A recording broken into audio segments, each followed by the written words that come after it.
Hi everyone! Welcome to our vlogs! Kumusta kayong lahat? Ako naman, ngayon pa lang ako nakaramdam ng gutom. Kaya, naisip ako kumain. Ayun, nagpisil ako ng kamatis.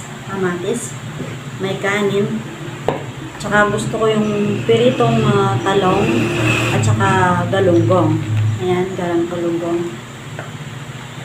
Gusto ko ito guys, yung piniritong talong.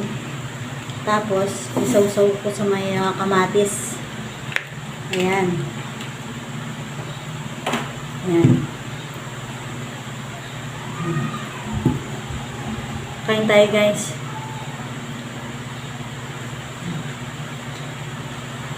Nung nakaraang taon na 2024, nung nandito siya, nagkasipon at ubo din si James dahil sa panahon. Iyang naman niya yung mga gamot dito, yung halimbawa yung BioFlu. Yung panahon kasi ngayon,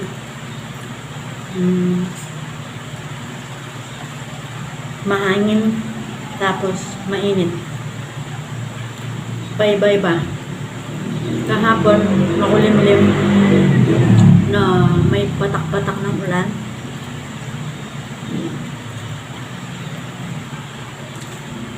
Pag ganon, kahit na nakikita niyang umulan, tapos hintayin niyang matapos umulan, lalabas siya. Sabi ko naman sa kanya, huwag siyang lumabas kasi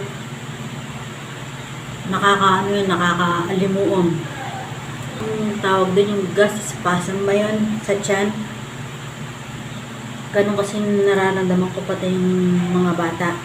Pero siya, hindi niya nararamdaman yun. Wala lang sa kanya. Naintindihan ko naman kasi ibang lahi siya.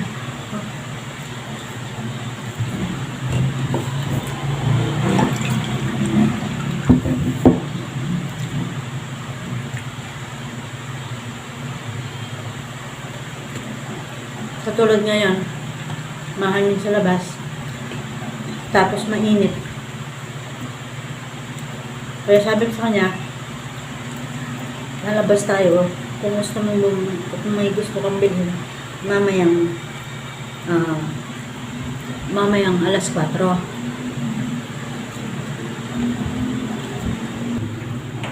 Gusto naman niya yung pagkain natin dito.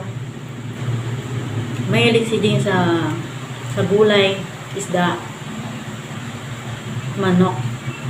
Meron din siyang gulay na hindi nakain. Katulad ng labanos, katulad ng talong, piritong talong, nilagang talong, hindi niya kinakain. Tsaka okra, hindi rin niya kinakain.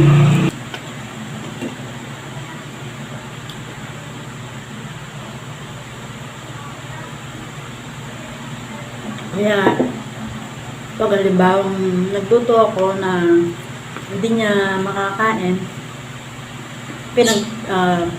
niluluto ko yung gusto niya.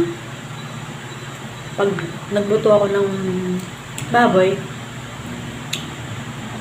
pagluluto ko siya ng makakain niya. Yung isda, gulay o kaya manok. Hindi siya mahilig talaga sa mga luto sa labas, yung mga fast food. Minsan nag-order kami pag halimbawa sasabihin niya sa akin, huwag ka nang magluto, mag-order na lang tayo. Yun, mag-order kami. Kaming lahat. Excuse me. Mag-order siya ng Jollibee. Yun. Lahat kami, makakain na nun, hindi na ako magluluto. Ganun siya. Tsaka gusto niya rin yung lechon manok. Kasi kilala na rin siya dun sa labas. Yung nagtitinda ng lechon manok. Kilala na rin siya.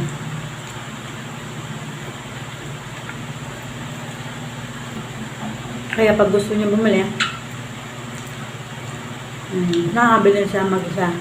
Kasi alam na niya yung bilihan ng manok. Malapit na akong matapos. Hanggang sa susunod na video. Salamat sa panonood.